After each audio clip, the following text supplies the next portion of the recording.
ലജ്ജാകരമായ മറുപടി പറയുന്നതിന് ഇപ്പോൾ ഒരു മടിയില്ലാതായിരിക്കും. കഴിഞ്ഞ കുറച്ച് ദിവസങ്ങളായി ചർച്ച ചെയ്യുന്ന കോവിഡ് കാലത്തെ അഴിമതിയെ സംബന്ധിച്ചും പാലക്കാട്ട് ബ്രൂവറി അനുമതിയുമായി ബന്ധപ്പെട്ട വിഷയത്തെ സംബന്ധിച്ചും നിയമസഭയിലും പുറത്തും യാതൊരു ലജ്ജയുമില്ലാതെ അഴിമതിയെ ന്യായീകരിക്കുന്ന സമീപനമാണ് മുഖ്യമന്ത്രി ശ്രീ പിണറായി വിജയൻ സ്വീകരിച്ചിരിക്കുന്നത്. CNAG കണ്ടെത്തിയിരിക്കുന്ന കോവിഡ് കാലത്തെ അഴിമതി ഒരു മനസാക്ഷിയുമില്ലാത്ത അഴിമതി നടത്താൻ, അതും ലോകം മുഴുവൻ കോവിഡിനെതിരെ പോരാടുമ്പോൾ ഇന്ത്യയിൽ എല്ലായിടത്തും കോവിഡിനെതിരായിട്ടുള്ള വലിയ ചെറുത്തുനിൽപ്പ് സമൂഹം നടത്തിക്കൊണ്ടിരിക്കുന്ന സന്ദർഭത്തിലാണ് ഇത്രയും വലിയ തീവട്ടിക്കൊള്ള PPE കിറ്റിൻ്റെ കാര്യത്തിൽ നാം കണ്ടത്. CNAG റിപ്പോർട്ട് പുറത്തുവിട്ടതിനേക്കാൾ ഭീകരമായിട്ടുള്ള കൊള്ള കോവിഡ് കാലത്ത് സർക്കാർ നടത്തിയിട്ടുണ്ട്. ഞങ്ങളെല്ലാവരും അത് അന്ന് ശക്തമായി ചൂണ്ടിക്കാണിച്ചതുമാണ്. കോവിഡ് കാലത്ത് മരുന്നുകൾ വാങ്ങിയതിൻ്റെ കാര്യത്തിൽ, മറ്റ് മെഡിക്കൽ എക്യുപ്മെൻറ്റ്സ് വാങ്ങിയതിൻ്റെ കാര്യത്തിൽ, കോവിഡ് രോഗികളെ ക്വാറന്റൈൻ ചെയ്യിക്കുന്നതിന് വേണ്ടി താൽക്കാലിക ആശുപത്രികൾ സജ്ജീകരിക്കുന്ന കാര്യത്തിൽ, അങ്ങനെ പല വിഷയങ്ങളിലും ആ കാലത്ത് യാതൊരു നിയന്ത്രണവും മാനദണ്ഡവുമില്ലാതെ പണം ചെലവഴിച്ചിട്ടുണ്ട്. വലിയ ധൂർത്ത് കോവിഡ് കാലത്ത് പിണറായി വിജയൻ സർക്കാർ നടത്തി. എന്നാൽ ടീച്ചർ അമ്മയെ മഹത്വവൽക്കരിക്കാൻ വലിയ PR പ്രചരണം ആ കാലത്ത് നടക്കുകയുണ്ടായി. ഏറ്റവും കൂടുതൽ കോവിഡ് പ്രതിരോധം നടക്കുന്ന സംസ്ഥാനമാണ്, നമ്പർ 1 കേരളമാണ് എന്നൊക്കെ. പക്ഷേ കോവിഡ് കാലത്ത് ഏറ്റവും കൂടുതൽ മരണം റിപ്പോർട്ട് ചെയ്യപ്പെട്ട സംസ്ഥാനങ്ങളിലൊന്ന് കേരളമാണ്. കോവിഡാനന്തര ചികിത്സയുടെ കാര്യത്തിലും ഗുരുതരമായിട്ടുള്ള പ്രശ്നങ്ങൾ അഭിമുഖീകരിക്കുന്ന സംസ്ഥാനവും കേരളമാണ്.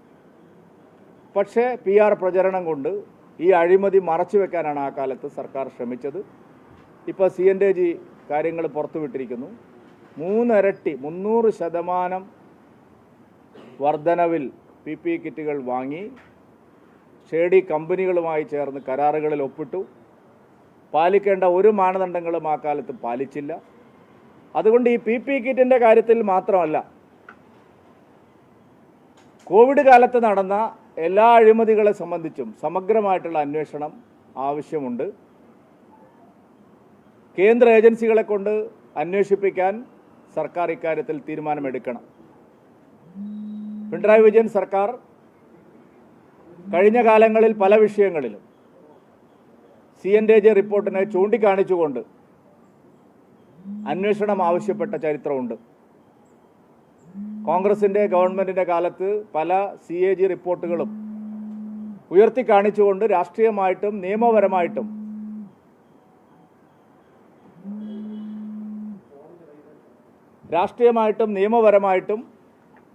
അവർ ഈ കാര്യങ്ങളെ സമരങ്ങളും അതുപോലെ നിയമ നടപടികളും സ്വീകരിച്ചിട്ടുണ്ട്.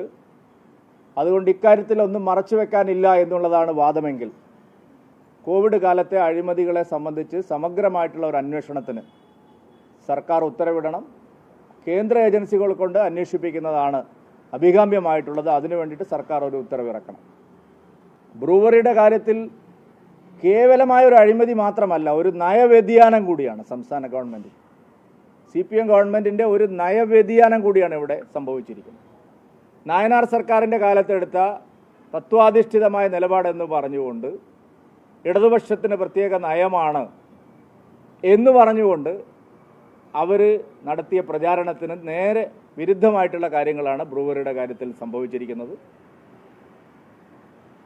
വലിയ കൊള്ള ലക്ഷ്യം വെച്ചുകൊണ്ടാണ് മന്ത്രി രാജേഷും സർക്കാരും ഈ കാര്യത്തിൽ ദുരൂഹമായിട്ടുള്ള നടപടികൾ എടുത്തിട്ടുള്ളത്. പാലക്കാടിനെ സംബന്ധിച്ച് കുടിവെള്ളത്തിൻ്റെ പ്രശ്നം അതിരൂക്ഷമാണ്. മാത്രമല്ല, ഒരു നവംബർ ഡിസംബർ കഴിയുമ്പോൾ തന്നെ വലിയ തോതിൽ കുടിവെള്ളക്ഷാമം അനുഭവപ്പെടുന്ന ഒരു പ്രദേശത്താണ് ഇത്രയും ലക്ഷക്കണക്കിന് ലിറ്റർ വെള്ളം ഊറ്റുന്ന ഒരു പദ്ധതിക്ക് അവിടെ തുടക്കം കുറിച്ചിരിക്കുന്നത്. കോൺഗ്രസിനും ഇക്കാര്യത്തിൽ എന്തെങ്കിലും ഒരു ശരിയായ നിലപാട് സ്വീകരിച്ചു എന്ന് പറയാൻ കഴിയില്ല. കാരണം കോൺഗ്രസിൻ്റെ തദ്ദേശ ഭരണ സ്ഥാപനം ഭരിക്കുന്ന കോൺഗ്രസ്സാണ്. അവിടെ അനുമതി കൊടുക്കുമ്പോൾ കോൺഗ്രസിന് അറിയാമായിരുന്നു. ഇതിന് സ്ഥലത്തിന് ഇടനില നിന്നത് കോൺഗ്രസിൻ്റെ ഉന്നതനായിട്ടുള്ള നേതാവാണ്. തദ്ദേശ സ്ഥാപനങ്ങളിൽ കോൺഗ്രസിൻ്റെ നേതൃത്വം അറിഞ്ഞുകൊണ്ട് തന്നെയാണ് ഇത് സംബന്ധിച്ചുള്ള പേപ്പറുകളിലെല്ലാം ഒപ്പുവെച്ചിരിക്കുന്നത്. എല്ലാവരും അറിഞ്ഞുകൊണ്ടുള്ള ഒരു അഴിമതിയാണ് ഇക്കാര്യത്തിൽ നടന്നിരിക്കുന്നത്. കമ്പനിയെ സംബന്ധിച്ചുള്ള ദുരൂഹത വലിയ തോതിൽ ചർച്ചാ വിഷയമാക്കിയവരാണ് ഇവർ. മാധ്യമങ്ങളിലും അത് നേരത്തെ വന്നതാണ്, ദില്ലി മദ്യനയ കേസിലെ പ്രശ്നങ്ങളെല്ലാം ഉയർത്തിപ്പിടിച്ചുകൊണ്ട്. അതുകൊണ്ട് UDF-നും ഇക്കാര്യത്തിൽ ആത്മാർത്ഥമായ ഒരു സമീപനം സ്വീകരിക്കാൻ സാധിക്കില്ല. നയപരമായ വ്യതിയാനമാണ് CPM-ന് ഇക്കാര്യത്തിൽ. അത് വിശദീകരിക്കേണ്ട സമയത്ത് തന്നെയാണ് ഇത് വന്നിരിക്കുന്നത്. പാർട്ടി ജില്ലാ സമ്മേളനങ്ങൾ നടന്നുകൊണ്ടിരിക്കുമ്പോഴാണ് നയവ്യതിയാനത്തെ സംബന്ധിച്ച് അടച്ചിട്ട മുറിയിൽ ചർച്ച ചെയ്തുകൊണ്ടിരിക്കുമ്പോഴാണ് ഈ ഒരു കാര്യം സംഭവിച്ചിരിക്കുന്നത്. അതുകൊണ്ട് ആ വിഷയത്തിലും ശരിയായ നിലപാട് BJP മാത്രമാണ് സ്വീകരിച്ചവിടെ സമരങ്ങളുമായിട്ട് മുമ്പോട്ട് പോകുന്നത്. കേരളത്തെ സംബന്ധിച്ചിടത്തോളം ഈ വർഷം സർക്കാരിൻ്റെ ഈ അഴിമതിക്കെതിരായി, പിണറായി വിജയൻ സർക്കാരിൻ്റെ തെറ്റായ നയങ്ങൾക്കെതിരായി ശക്തമായിട്ടുള്ള പ്രക്ഷോഭങ്ങൾ ഞങ്ങളുടെ പുനഃസംഘടനകൾ നടന്നുകൊണ്ടിരിക്കുകയാണ്. പുതിയ മണ്ഡലം ജില്ലാ ഘടകങ്ങൾ ഈ വിഷയങ്ങളിലെല്ലാം വളരെ ശക്തമായിട്ടുള്ള പ്രചാരണവും പ്രക്ഷോഭങ്ങളുമായിട്ട് മുമ്പോട്ട് പോകും.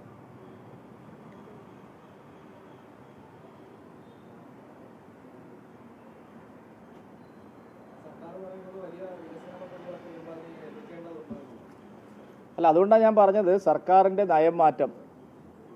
പാർട്ടിയാണല്ലോ ഭരിക്കുന്നത്. അവർ പറഞ്ഞ പല കാര്യങ്ങളിലും പുറകോട്ട് പോവുകയാണ്. വലിയ വ്യവസായങ്ങളെന്ന് പറയുമ്പോൾ ഇവിടെ ഇപ്പോൾ ഡിസ്റ്റിലറികൾ കേരളത്തിൽ എത്രയുണ്ട്? അതിൻ്റെയൊക്കെ അവസ്ഥ എന്താണ്?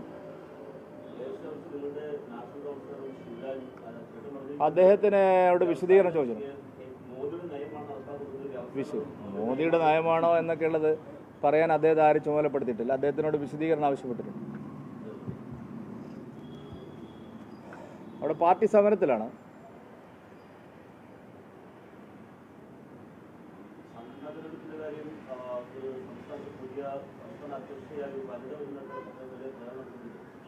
അല്ല, അതൊക്കെ മാധ്യമങ്ങളിലുള്ള പ്രചാരണത്തിന് ഞാൻ മറുപടി പറയേണ്ട ആവശ്യമില്ല.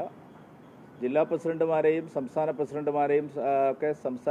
പ്രസിഡന്റുമാരെയും ഒക്കെ കേന്ദ്രം അതിൻ്റെ മാർഗനിർദ്ദേശങ്ങൾ അനുസരിച്ച് സമയമാകുമ്പോൾ പ്രഖ്യാപിക്കും. ജില്ലാ പ്രസിഡന്റുമാരുടെ കാര്യം ഞാൻ പറയാം.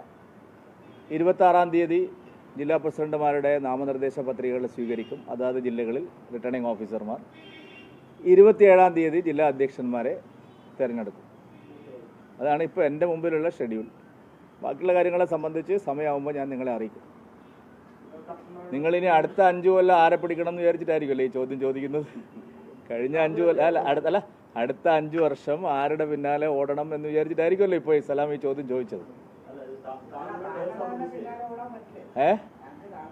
അല്ല, അതാ ചോദിക്കുന്നത് ഞാൻ. നിങ്ങളെ ഉദ്ദേശം എന്താണ് ഈ ചോദ്യത്തിൻ്റെ എന്നാണ്. ഇനി 5 കൊല്ലം എൻ്റെ പിന്നാലെ തന്നെ ഓടണോ അതല്ല വേറെ ആരുടെയെങ്കിലും പിന്നാലെ ഓടണമെന്ന് വിചാരിച്ചിട്ടല്ലേ? അതെന്തായാലും ഒരു 2 ആഴ്ചക്കുള്ളിൽ അറിയും.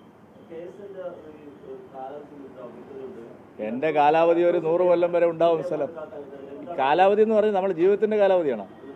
പാർട്ടിയുടെ അല്ല, അതൊക്കെ സമയമാകുമ്പോൾ അറിയിക്കുന്നു. എന്തിനാണ് നിങ്ങൾ ഇത്ര? ഞാൻ ഇപ്പോൾ ജില്ലയുടെ കാര്യം പറഞ്ഞില്ല. അതുപോലെ തന്നെ നിങ്ങളെ മുമ്പിൽ വന്നിരുന്ന് സംസ്ഥാന പ്രസിഡന്റ് തെരഞ്ഞെടുപ്പിൻ്റെ ഷെഡ്യൂളും അതിൻ്റെ നാമനിർദ്ദേശ പത്രികയുടെ ഡേറ്റൊക്കെ ഞാൻ അറിയിക്കും. അല്ല, അവ്യക്തത ഇല്ലെന്ന് ഞങ്ങൾക്കാർക്കും ഒരു അവ്യക്തതയില്ല. നിങ്ങൾക്കാണ് അവ്യക്തത, ഞങ്ങൾക്ക് ഒരു അവ്യക്തതയില്ല. വേറെ ജില്ലാ അധ്യക്ഷന്മാരുടെ സമവായ പ്രക്രിയ നേരത്തെ നടന്നു. അതിനുശേഷം പാർട്ടിയുടെ കോർ ഗ്രൂപ്പ് യോഗം ഒബ്സർവറുടെ നേതൃത്വത്തിൽ വിശദമായിട്ട് ചർച്ച ചെയ്തു. ഒബ്സർവർ ആ പട്ടികയുമായിട്ട് ദില്ലിയിലേക്ക് പോയിട്ടുണ്ട്. ഇന്നോ നാളെയായിട്ട് നമുക്ക് പരിഗണിക്കുന്ന പേരുകളെ സംബന്ധിച്ച് വിശദമായിട്ടുള്ള റിപ്പോർട്ട് ലഭിക്കും. വനിതകളുടെയും ന്യൂനപക്ഷ വിഭാഗങ്ങളുടെയൊക്കെ നല്ല പ്രാതിനിധ്യം ഉണ്ടാവും. CPM-ന് ഏതെങ്കിലും വനിതാ ജില്ലാ സെക്രട്ടറി ഉണ്ടോ? അല്ല, ആരാ? അത് നിങ്ങൾ അന്വേഷിക്കില്ലല്ലോ. ഉണ്ടാ? അല്ലല്ലേ, കേരളം ഭരിക്കുന്ന CPM അല്ലേ? ഒരു ജില്ലാ സെക്രട്ടറിയെ വനിതയാക്കോ? അല്ല, BJP വെക്കുന്നത് ഞാൻ പറഞ്ഞു വെക്കുന്നല്ല. BJPക്ക് നല്ല പ്രാതിനിധ്യം ഉണ്ടാവും. പക്ഷെ നിങ്ങൾ ആരും CPM ജില്ലാ സമ്മേളനങ്ങൾ കഴിഞ്ഞു, മിക്കവാറും ജില്ലാ സെക്രട്ടറിമാരെ പ്രഖ്യാപിച്ചു. ഞാൻ തിരികെത്തിച്ച് നോക്കിയിട്ട് എവിടെയും കണ്ടിട്ടില്ല. ഏതോ ഒരു ഇടുക്കിയിൽ ഒരു ഏരിയ സെക്രട്ടറിയുടെ അതും മണിയുടെ മോള് എന്തൊരു പാർട്ടിയാണ്. അതെ, രണ്ടെണ്ണല്ലേ ഉള്ളൂ. ഞങ്ങൾ 32 മഹിളാ മണ്ഡലം പ്രസിഡന്റുമാർ വന്നു. അറിയോ നിങ്ങൾക്ക്? 32, അഭിമാനത്തോടെ എനിക്ക് പറയാൻ പറ്റും. 32 മഹിളാ മണ്ഡലം അധ്യക്ഷന്മാർ വന്നു. CPM-ന് 2 ഏരിയ സെക്രട്ടറിമാർ, ജില്ലാ സെക്രട്ടറി 0.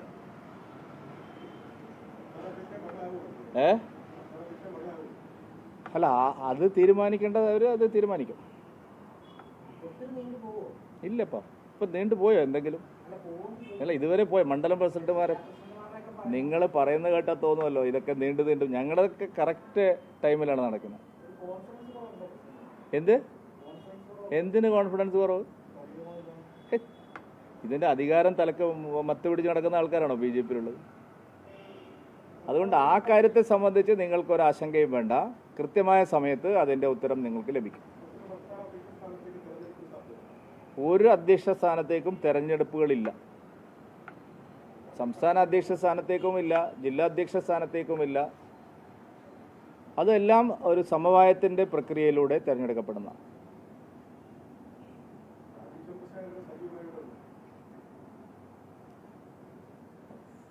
ഉണ്ടോ സ്ഥലം? അല്ലെ, എനിക്കറിയാത്ത കാര്യങ്ങൾ നിങ്ങൾ എങ്ങനെ പറയുന്നല്ലോ.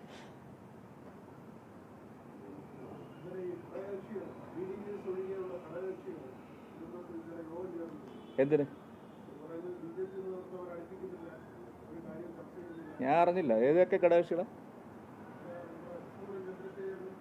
അതെങ്ങനെ BDJS? അല്ല, അത് ആരൊക്കെയാണെന്ന് പറയൂ. അല്ല, അവരാരും എന്നോടൊന്നും പറഞ്ഞിട്ടില്ല. പാർട്ടി അധ്യക്ഷൻ എന്നുള്ള നിലയിൽ അവരുടെ ആവശ്യങ്ങളോ ഈ യോഗം ചേർന്നതിനെ പറ്റിയോ ഒന്നും പറഞ്ഞിട്ടില്ല. പത്രവാർത്ത കണ്ടിട്ട് നമുക്കിപ്പോൾ കാര്യങ്ങൾ 2 ആഴ്ച മുമ്പല്ലേ നടന്നത് NDAയുടെ യോഗം? 3 ആഴ്ച മുമ്പ്.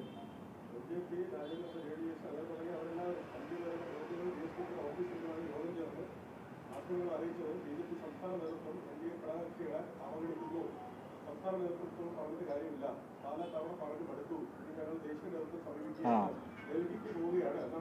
വെരി ഗുഡ്, നല്ല കാര്യം.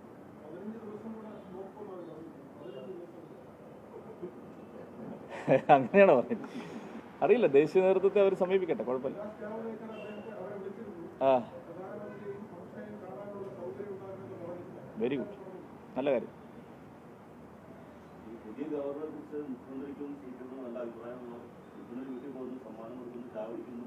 അല്ല, അതാദ്യം ഈ ആരിഫ് മുഹമ്മദ് ഖാൻജി വന്നപ്പോഴും അങ്ങനെ തന്നെയായിരുന്നു അല്ലേ? നിങ്ങൾക്ക് ഇത്ര പേര് മറന്നു. ഈ ക്യാമറയിനുള്ളിൽ ഒളിപ്പിച്ച് വെച്ചില്ലേ ഫയലുകൾ പഴയത്? ആദ്യകാലത്ത് അങ്ങനെ തന്നെയായിരുന്നു. ആരിഫ് മുഹമ്മദ് ഖാനെ ചായ കൊടുത്തിട്ടുണ്ട്, മുഖ്യമന്ത്രി അങ്ങോട്ട് പോയിട്ടുണ്ട്, ഇങ്ങോട്ടും വന്നിട്ടുണ്ട്. സ്വാഭാവികമായിട്ടുള്ള കാര്യങ്ങളാണ്. നിങ്ങൾ അതിൻ്റെ ഉള്ളിലൂടെ എന്തോ കാണുകയാണ്. അങ്ങനെ ഞാൻ പറഞ്ഞില്ല. ആദ്യകാലത്ത് ആരിഫ് മുഹമ്മദ് ഖാൻജി വന്ന കാലത്ത് ഇങ്ങനെ തന്നെ ആയിരുന്നു എന്നാണ് ഞാൻ പറഞ്ഞത്. ഗവർണർമാരാരും ഇതിനെയൊന്നും വ്യക്തിനിഷ്ഠമായിട്ട് കാണുന്നവരല്ല. അവരവരുടെ ഭരണഘടനാ സംരക്ഷണത്തിൻ്റെ പ്രശ്നത്തിൽ വരുമ്പോഴാണ് നിലപാടെടുക്കുന്നത്. ചായ കുടിച്ചുകൊണ്ട് വൈസ് ചാൻസലർമാരെ തിരികെ കയറ്റാമെന്നൊന്നും ആരും വിചാരിക്കുന്നില്ലല്ലോ. അതിൻ്റെതായ മാർഗങ്ങളുണ്ട്, മാനദണ്ഡങ്ങളുണ്ട്.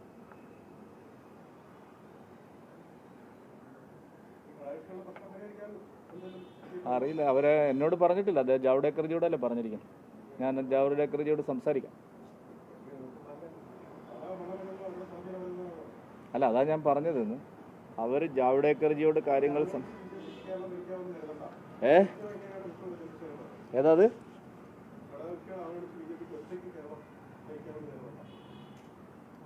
ഓരോ ആൾ പറയുന്നതിന് ഞാൻ മറുപടി പറയണ്ടല്ലോ. വേറൊന്നുമില്ലേ?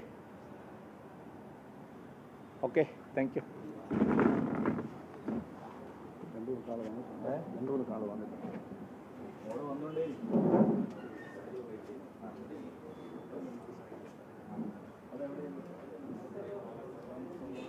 എവിടെ